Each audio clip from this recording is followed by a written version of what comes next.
Everyone agrees it's a disaster. Those are the words of the French Interior Minister on the way the fate of thousands of refugees in the so-called jungle in Calais have been handled by Britain and France. The camp has become a squalid holding ground for people attempting to get into Britain, among them hundreds of unaccompanied minors. And the British government has been relocating children in Calais to the UK at a pitiful rate. This week, around 20 arrived, with the Home Office saying it has plans to bring in around 100. Why should we help unaccompanied child refugees?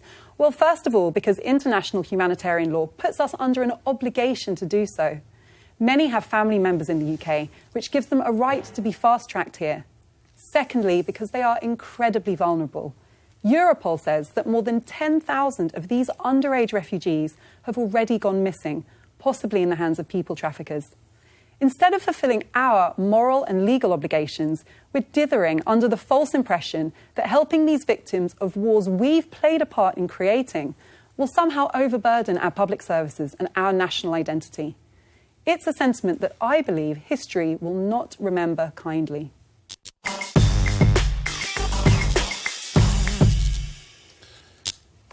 You call them children. You've seen pictures of these so-called children, have you? I knew you were going to go there. I saw the papers yesterday, yeah. Well, they're not children. They need carbon dating, let alone dental checks. They're in their 30s, some of these people. They've got crow's eyes. They've got receding hairlines. The reason that the people... The Sun did a very powerful piece. There's a little boy called Daniel who's 9. He can't get to the front of the queue because guys in their 20s and 30s are literally forcing themselves to the front of the queue.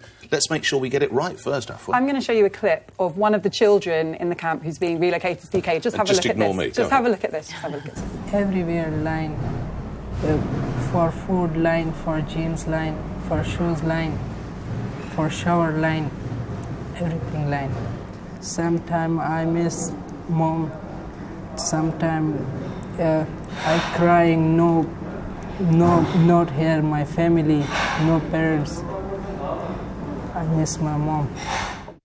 You'll be surprised to hear, Nick, that I agree with you to the extent that I think it is really important, if we agree to take in child refugees, that they are children, because otherwise it undermines everybody's confidence in the system. But the reality is there are children like this boy, 9-year-olds, who are there in a desperate situation. There were reports about one 9-year-old who just said, there's nobody to put me to bed. It's heartbreaking. I agree. Now, the idea that a refugee can just breeze into Britain through a Home Office scheme with nobody checking their age is ridiculous. It's incredibly hard. These people flee with no papers, and there is a rigorous process. How did those guys get in this week? What puts you in a position to judge the age of a refugee? I've got a pair of eyes. I've raised 2 sons. I know roughly when boys are around 19, 20, and I know when they're in their mid-30s. One of them's got a receding hairline. One of them looks almost as old as me. I mean, I heard one of the charities that work in the camp saying one of the people that was pictured in one of the tabloids wasn't a refugee at all. It was meant to be an interpreter. The point is, we don't know. But there are people on the ground whose job it is to assess these people rigorously, and they have deemed them to be children. When I heard about all of this, I thought it would be almost like the old Kindertransport, right? Those were trains. This would be boatloads of young boys and girls arriving. In fact, it's all young men, most of them pretty much 18, 19, some of them in their 20s. We've been sold a pup. Jack Straw saying yesterday, unless action is taken, the public will lose confidence in the asylum system. We have no confidence in the bloody system. It is hopeless. We're letting in 30-year-olds. You and I are on the same page to a degree. 9-year-olds, not a question. That's what Britain has been about. That's what Britain should be about. Not just 29-year-olds, clear off someplace else. Also 15, 16-year-olds. And why all boys? Why all young men? What puts us in a position... You're just basing this on exception rather than rule. Surely you're picking on a handful of exceptions, but Britain did say that we're taking 20,000 people. We're taking a pittance of 100 here and 20 here, etc. But I think it's people like you that pick one-off examples. Not one-off, James. But what percentage? Virtually everyone who got off that bus looks in their 20s. Are you saying it's 90% or 10%? What I'm saying is our system, the people we employ at our borders, surely, I can't imagine they can't tell the difference between a 30-year-old... No, but my point is, it's an exception. So I think people like us having this debate, we just fuel the argument. We had a part to play in this war. We created that problem in the first place. We made a commitment that said we're going to do something about it, and we're failing. We're not doing it. So bringing in lots of single males in their 20s and 30s is going to help, is it? I think people are not as stupid as you're making out. You quite rightly say that you can tell the difference between a 30-year-old and a 15-year-old. Yeah. I think the people we employ at our borders are not that stupid. Well, how are these blokes getting in, maybe one or two got through, but my point is the point that Afua's making, which I agree with, we have a responsibility and we're failing the system. Now, just because a handful of people got in or there was an issue, for us to now, you know, to kind of not allow the people who deserve that opportunity, because when you're saying, because we're getting to this whole debate about, you know, we should be protecting our own and Britain can't do it and we're crowding the system. The Mail did a good piece today, right? And they That's spoke. a first. They spoke to. That's a great. The Mail paper. actually spoke in favour of bringing child refugees into the country. No, they did a good job there, and they spoke to a very good job. They spoke to a care worker in Kent, a foster mother in Kent, who thought she was getting a 16-year-old. She reckons he's about 25, right? She feels physically intimidated. Yeah. He comes from a culture where there is no respect towards women. It's not his fault, it's just the culture in which he's grown. She is actually frightened for her safety and the safety of her 2 young children. This cannot be allowed to continue. We all agree with you. Nick, we all agree with that it's been a presentational and a systemic, as it were, disaster, because it's clear that the system doesn't work. And when the system doesn't work, the pictures that are fed out to the world are absolutely disastrous, because it gives the impression that Britain is open to all young men who can pretend to be kids, who will come in as children and therefore take advantage of the Dubs Amendment, which says that unaccompanied minors will get preferential treatment.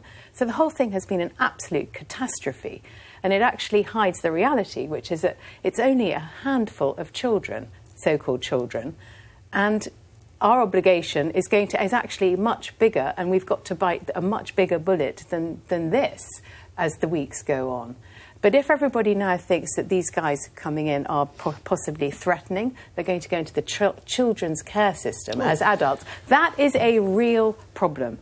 And I think that why haven't we seen, we're talking about pictures, why haven't we seen pictures of children, the pictures you wanted to see, of little boys carrying satchels in overcoats? We needed to see those pictures, not the pictures but it's not of the these fault of the hulking refugees, young is it? men. It's the fault of our system. It's the system. At the end of the day, we are criticising the system that we put in place or employed to do that job. It's a hopeless system. Border Force needs to be remade. The reality is there are up to 1,000 children in Calais. They've been there for a year. Many of them. Because we don't know because there are 1,000 children. If this is what the definition they've done a visual is. inspection of the whole camp, and it's 1,000 kids, 6,000 My others. point is, they've been there for up to a year. There has been no system for properly documenting, discovering the age, assessing the need of these people in the camp. Now, if that had been done, it would have been able to be a process in which we had a lot more confidence. But we're part of the reason this hasn't happened. We've all dug our heads in the sand. Britain's wanted nothing to do with helping these refugees. It's only been forced to. Don't forget we're helping in the camps near Syria as well. So this is not. We're not just when we talk about our response. We can't just talk about what we're doing with these children. We're doing other things as well. Our response has been to deliberately prioritise people in the camps in the region, which I understand, but on the basis that if we help people already in Calais, it sends a message that you should come here.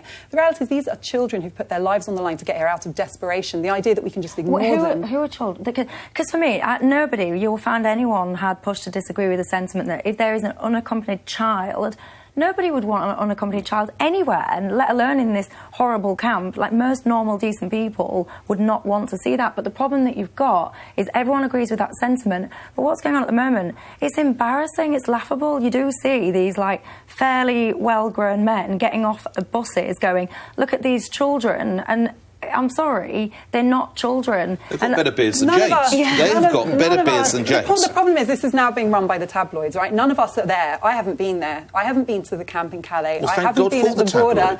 None of us know who these children are, how representative the hulking guy with the beard. Why aren't you praising the work of the Mail and the Sun and the other papers for exposing it? I just did. The Mail spoke out in favour of bringing in child refugees. Do you suppose how many British children are in children's homes in this country?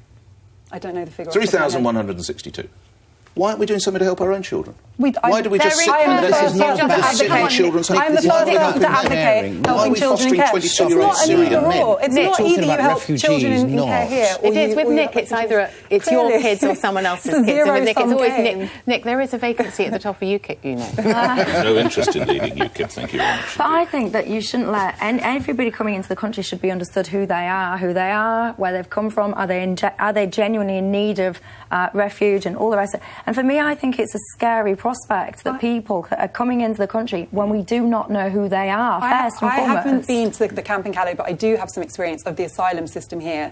And I can tell you, it is the most rigorous process. Often it's the case that I'm not allowed to show the pictures, children unfortunately, who've been for trafficked broadcasting into around sexual exploitation have to go through a humiliating process where they are repeatedly interrogated about their age. There have been cases where they've been asked to have dental x-rays. And in fact, let's have those. Councils have refused to believe dental x-ray evidence when it's not gone in their favour, when it's proved that someone's underage. They've said, well, it's not accurate anyway. So how did these guys come in then, Afua? Yeah, if it's Under so what stringent. system were these guys let in? I don't know how many people have come in who aren't children, if any, and I don't know how representative the pictures in the tabloids are, but I do know that it's become a very toxic debate where instead of focusing on the fact that it's beyond dispute that there are unaccompanied children, we need to help them, we haven't been helping them, and instead of focusing on that, we're picking out these isolated examples of people that sitting here, we might think look overage. Yeah, we all lie about our age. I saw someone in the Sun who looked like he wasn't a child, but I don't know if he's a refugee. I'm embarrassed that we, made a commitment which was much smaller than the rest of Europe, and we probably said we'll take, 5 times less than everybody else. And even the figure that we committed, which was a terrible figure, we not even matched anywhere near that.